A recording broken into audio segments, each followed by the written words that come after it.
No Novo Testamento, então, nós temos Lucas, João como Deus. E qual é o outro? Bíblia fechada ainda. É o Atos dos Apóstolos, não é isso? Então, Atos dos Apóstolos em grego é praxis, discurso, que os apóstolos começaram a trabalhar. Ou seja, iniciaram a igreja. Então, nós temos a história da igreja que começa aqui. Então, Atos é um livro histórico. E você vê que o Atos não é fechado. O último capítulo de Atos dos Apóstolos, que é o capítulo 28, tem parece que 26 versículos, não fecha o livro. Abra para mim em Atos dos Apóstolos, capítulo 28, e lê a última frase.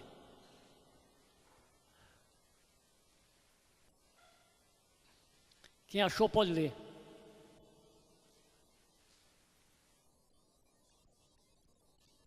Pregando o reino de Deus e ensinando as coisas concernentes ao Senhor Jesus Cristo, com toda a liberdade, sem impedimento algum.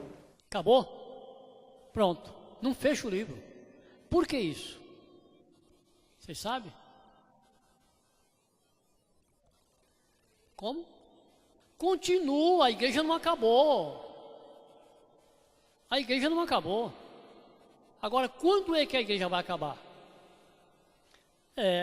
Abram aí, 1 Tessalonicenses, capítulo 4, versículo 18.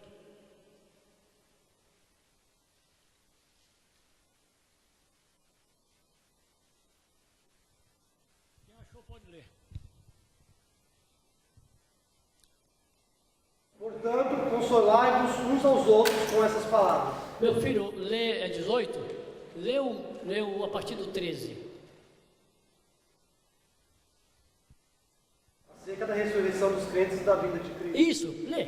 Vai lendo aí, até quando eu falar. Todavia, irmãos, não queremos que sejais ignorantes em relação aos que já faleceram, para que não vos entristeçais como os outros que não têm esperança.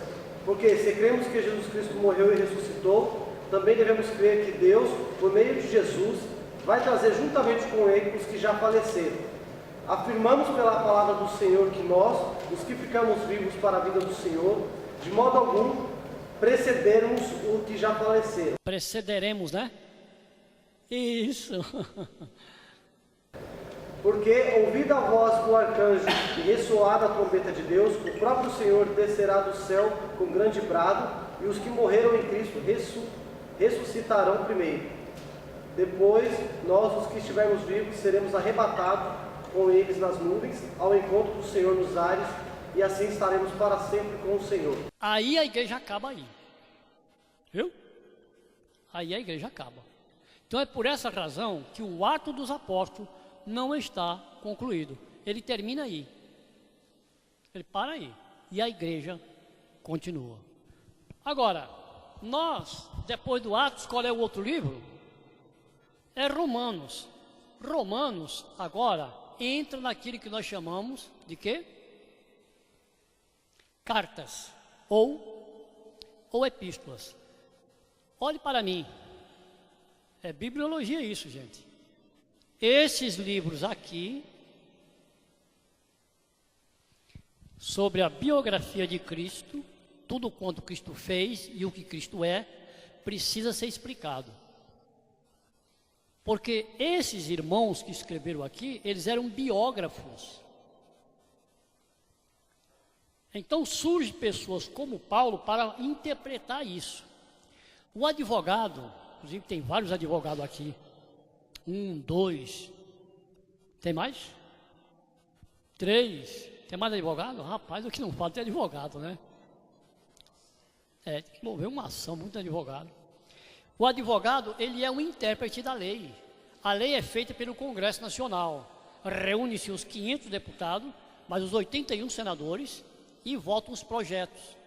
Essa lei é feita, depois enviada para o Supremo Tribunal Federal, e lá os ministros verificam se tem alguma coisa errada.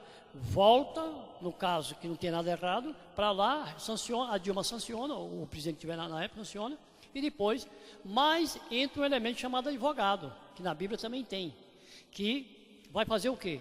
ele vai fazer a interpretação dessa lei. É por essa razão que entra um advogado, ganha a causa, outro entra, ganha de novo, outro entra, ganha de novo, porque é uma questão de interpretação.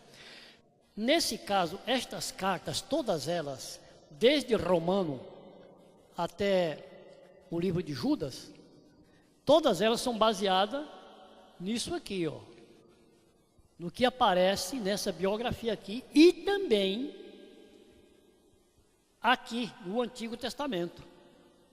Por essa razão, nós entendemos, e é dito com frequência, que não se pode fazer uma doutrina apenas em um versículo isolado. Não dá. A pessoa vai ter que conhecer a Escritura Sagrada para poder pegar um versículo e, naquele versículo, ele estabelecer parâmetros. Vai ter que conhecer. Então, o que que ocorre? De Romanos até Judas, né, todas essas cartas, é a interpretação disso aqui, ó. Tá certo? Então, por exemplo, no capítulo 3, versículo 3 de João, ele fala sobre o novo nascimento. Tá certo? Lá diz assim: aquele que não nascer de novo, não pode ver o reino de Deus. Mas que novo nascimento é esse? É, da água e do Espírito, né? Tá certo. Mas eu quero mais explicação sobre isso. Então o apóstolo Paulo escreve a maior obra que existe sobre salvação, soteriologia, que é o livro de Romanos. E dá mais uma palhada na primeira e na segunda carta de Coríntios sobre isso. Então, se quiser conhecer mais sobre o versículo, capítulo 3, versículo 3 de João, que é o novo nascimento, vai ter que conhecer a carta de Paulo aos Romanos e a carta de Paulo aos Coríntios. As cartas de Paulo aos Coríntios. Para saber. Resultado. Aqui explica o que está contido aqui. O que está contido aqui. Pois bem, então nós temos Romanos, que é um livro de soteriologia sobre salvação. Depois vem o quê? 1 Coríntios, né? 1º e 2º. Primeira. A gente coloca sempre assim.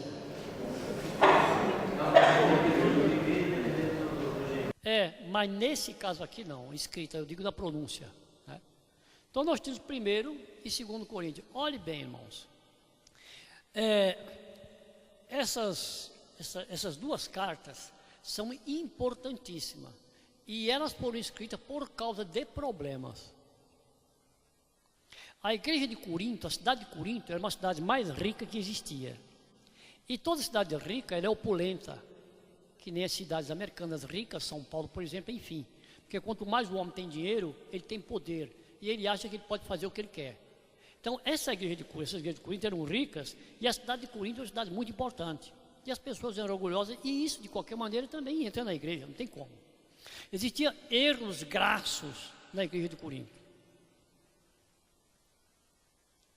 Então Paulo escreveu 3 cartas, uma se perdeu, né? E nós temos 2. 1º e 2º Coríntios. Por causa de problemas na igreja. Resultado: essas 2 cartas foram transformadas no maior sistema de administração cultural que nós conhecemos. Paulo ensinou tudo lá. Casamento e principalmente a adoração. Por exemplo, o pessoal ia para a ceia e tomava todas. Tinha alguém que se embriagava. É só ler o capítulo 11 e o versículo 23, aliás, a partir do versículo 9 de 2 Coríntios. No versículo 9 ele diz assim: louvar-vos-ei? Não, não vos louvo. Porque eu estou sabendo que quando vocês se reúnem, não é para o melhor, é para o pior. Porque tem alguém que come até tinir, e outro se embriaga e chega bêbado. E a festa de vocês aí não é, e ele começa a falar. Aí ele vai explicar, olha, a ceia se faz assim, porque eu recebi do Senhor o que também vos entreguei. E começa a ensinar. E depois ele diz assim, não adianta você fazer tudo que não presta e depois eu tomar a ceia. Examine-se e assim mesmo. Porque se você fazer besteira e depois eu comer e tomar a ceia, você é culpado da morte do Senhor. Quer dizer, em vez da ceia fazer o bem, ela traz a condenação para você. Então, a administração cultural, principalmente nessas duas cartas aqui, 1º e 2º Coríntios. Aí nós temos logo depois, vem o que mesmo, bispo? Da segunda carta de Coríntios, quer dizer, aí vem a próxima. Está lembrado? Rapaz, tem que lembrar, bispo. Gálatas. Gálatas é uma igreja da Galácia. E o que estava acontecendo na igreja dos Gálatas? Entraram lá com entraram lá com outro evangelho. Irmão, isso é um negócio seríssimo. Não conhecer a Bíblia, facilmente você adere a um outro evangelho. O que é um outro evangelho? Nós temos duas palavras gregas para outro, halos.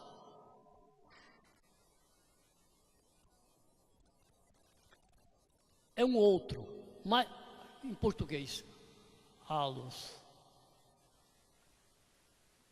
É um outro, mas um outro com as mesmas características do primeiro.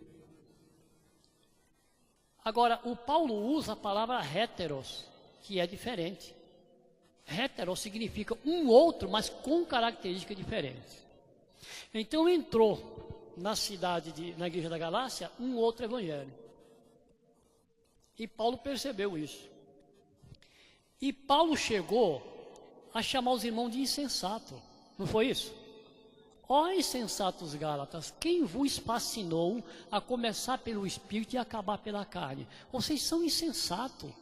Vocês querem que eu vá lá e faça de novo, gerar vocês de novo.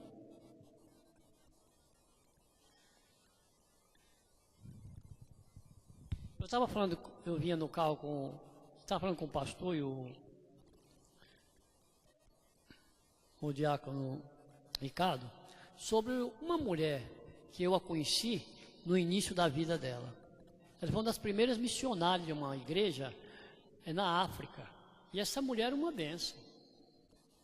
Até os livros que eu estudei, fazia o bacharelato na década de 80, estudei livro de história das missões e ela aparecia como essa pessoa como os principais missionários. Mas depois ela mudou, viajou para os Estados Unidos, sei lá para onde aí, e veio com umas ideias completamente diferentes. Saiu, foi obrigado a sair da igreja que estava, fundou um ministério, se aliou a outras pessoas e agora está pregando um outro evangelho. Não é esse aqui não. O halos não, ela está pregando o héteros.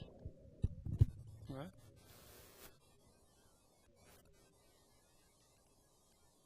Um outro evangelho.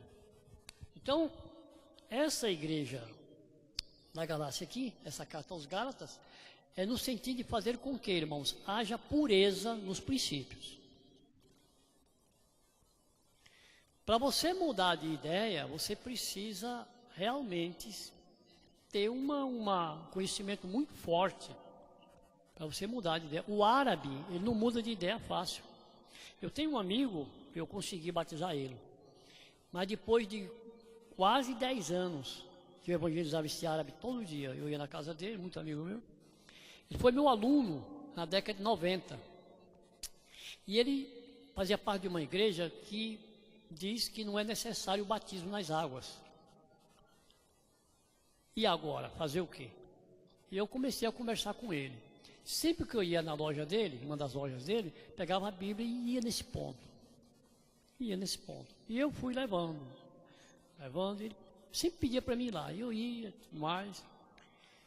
Aí quando foi um dia, eu disse para ele, olha, o batismo não salva ninguém. Mas você lê esse versículo para mim aqui, aí ele leu. Ide por todo o mundo, pregar o evangelho a toda criatura, quem crê e for batizado será salvo, quem não crê será condenado. Eu falei para ele, quem disse isso? Ele disse, foi Jesus. Eu falei, então, o batismo, se não tem outro valor, pelo menos ele é uma recomendação de Jesus. Uma ordenança. Aí ele olhou assim para mim, é uma ordenança, né, pastor? É uma ordem. E quem sou eu para negar essa ordem dele? Se tinha, vamos que não tenha nenhum outro valor, mas é uma ordenança. Tá. Aí depois de uma semana ele me ligou lá e falou, pastor, vem aqui. Aí eu fui. Aí chegou lá, batemos um papo lá. Olha, eu vou dizer um negócio para vocês aqui. Todas as vezes que eu ia lá, ele me pagava.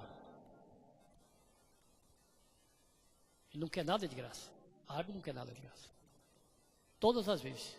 Eu ia só para conversar com ele. Entrar no escritório, abrir a Bíblia e começar a conversar com ele. Pastor, pega alguma coisa aí. Toma isso aqui, toma isso aqui, toma isso aqui. Eu falei, não, rapaz, eu vim aqui. Não, toma isso aí, toma isso aí. Eles são assim, todas as vezes. Aí ele foi lá, pastor, o senhor vai ter batismo quando? Eu falei, tal dia. Ele disse assim, eu quero me batizar. Batizei ele, a mulher e os filhos, né? Lá. Fui, inclusive na casa dele, tem uma piscina grande, né? Ele mora em Moema. Então, tem bem um pouco mais de dinheiro do que o menino ali, não tem? Não sei, Moema. Batizei. Você entendeu como é que é a coisa? Então, irmãos, ele não demove fácil da doutrina que aprendeu. Mas ele se demoveu por quê? Por causa do conhecimento bíblico. Então, os Gálatas, né? E agora, depois do... Tu está com a Bíblia aberta ou fechada? Não, estou com a Bíblia. Eu tenho Efésios agora. Qual é o problema de Efésios? Pois é, irmão. Então o Efésios, você está proibido, porque você é teólogo também, está proibido de responder, tá? O Efésios, da cidade de Éfeso, existia uma deusa, como é o nome da deusa de Éfeso? Diana. Essa deusa Diana era um problema sério, a rainha dos Efésios. E então, a idolatria era terrível.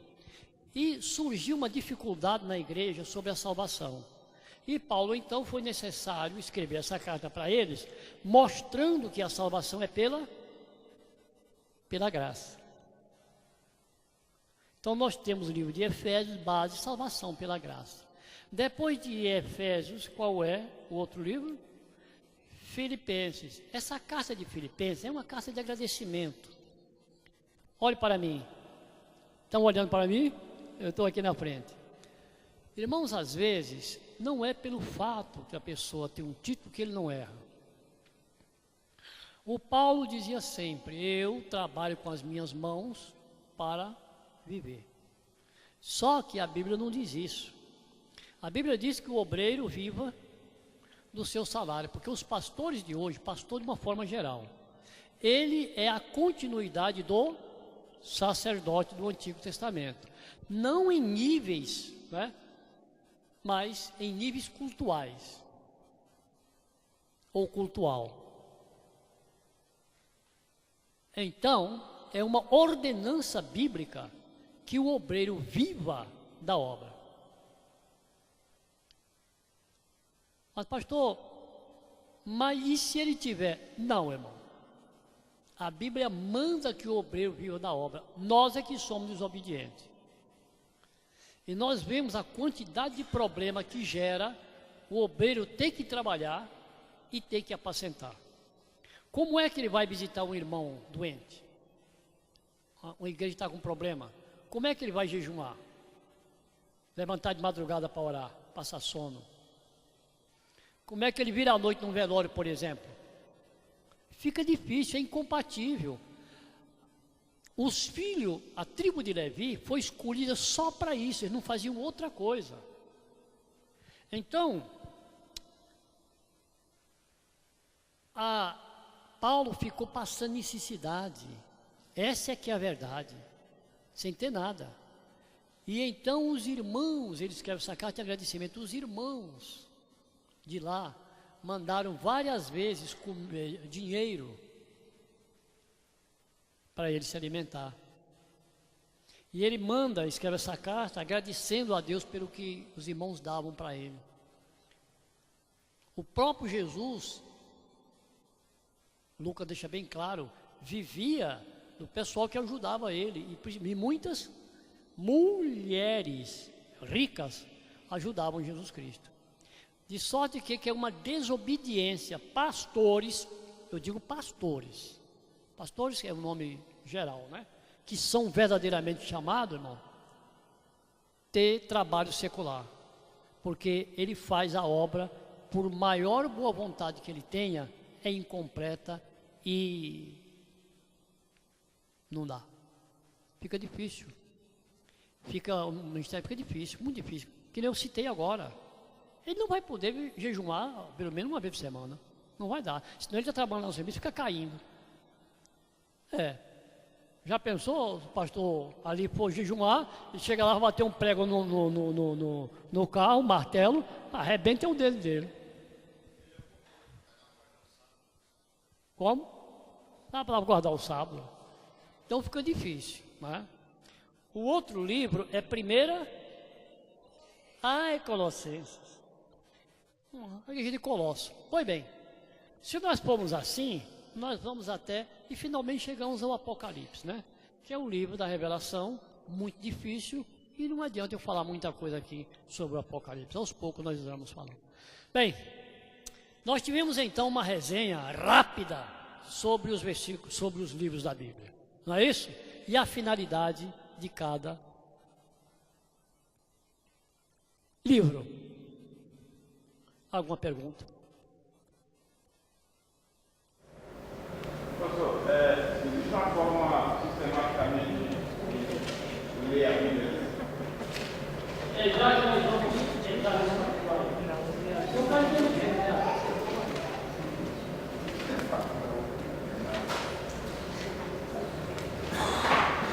Pastor, e a dificuldade dos irmãos da igreja é justamente essa de não saber como estudar a Bíblia. E ele está comentando nesse problema. Esse é a dificuldade. Eu tenho essa palavra aqui. Irmãos, aí atrás está dando para ouvir bem? Está dando? Está dando, Ricardo?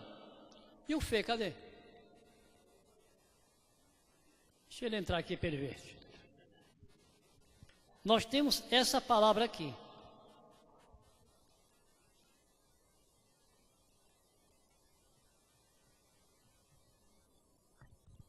Essa palavra é biblion. Em grego é singular.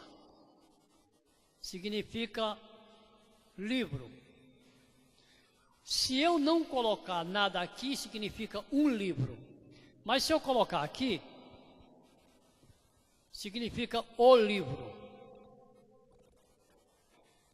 Agora, eu quero os livros. Aí eu ponho assim.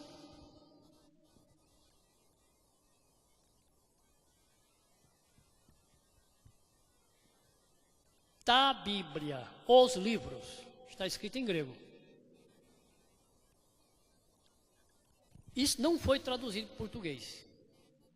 Porque se fosse português, nós falaríamos os livros ou o livro. Isso aqui.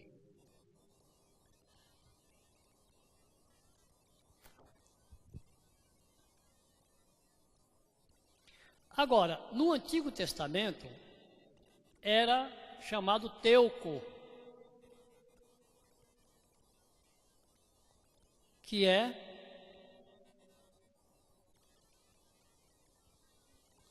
rolo. Assim eu tenho os 5 primeiros livros chamados de Pentateuco, os 5 rolos. Por quê? Porque era o seguinte: existe às margens dos rios, principalmente o rio Nilo, uma pequena planta, chamada de papiro, que também é chamado junco.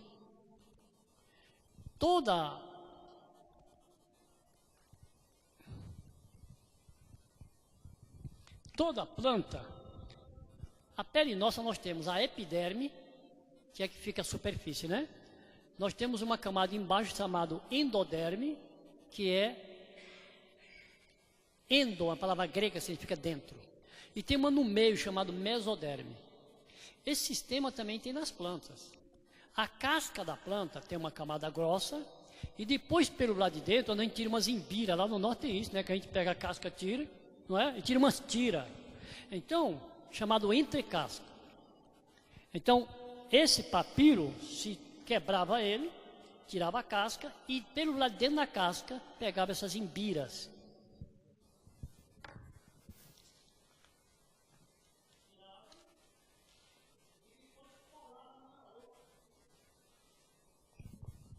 Ou assim, ou assim. Lá no norte ainda faz abano e esteira. Então, punha para secar. Colava uma noite e punha para secar. E aí, escrevia nele. Era rolo, porque até hoje tem bastante, né? Põe um pauzinho aqui e outro aqui, e enrolava para guardar. Como vocês sabem, pela própria natureza do material, esses livros eram, né, pouco, né, é de pouca durabilidade. Perdia fácil. Mas a escrita era assim, esse tipo de escrita. Muito bem. Então, esses foram os primeiros livros de que se tem conhecimento. Foi bem. Agora, a escrita, quando começou, nós não sabemos. O que sabemos é que na Mesopotâmia, que hoje é o Iraque de hoje, foi lá que começou o mundo, isto é, a civilização, perdão. Acima do Iraque, no local lá, tem um local chamado Eridu. Você tem um livro Halley? Você tem... No Halley você encontra lá tem uns desenhos, e encontra esse local chamado Eridu. Eridu talvez tenha sido o local do Jardim do Éden. E os arqueólogos dizem que lá começou tudo. Realmente, naquela região da Mesopotâmia, Mesopotâmia significa região entre rios. Meso é meio, hipótamos é águas ou rios, né? Que hoje é o Golfo, uma espécie de um golfo. As principais cidades do mundo, Babilônia e outras tantas, estão lá. E os primeiros escritos foram encontrados lá. Então, antes de ter esse papiros, tinha então escritos em pedras, ou então em caco de telha, ou coisa semelhante. Por exemplo, foi encontrado na década em 1800 e pouco, 1940, um caco de telha, numa das cidades da Mesopotâmia antiga, o nome de Abraão nela.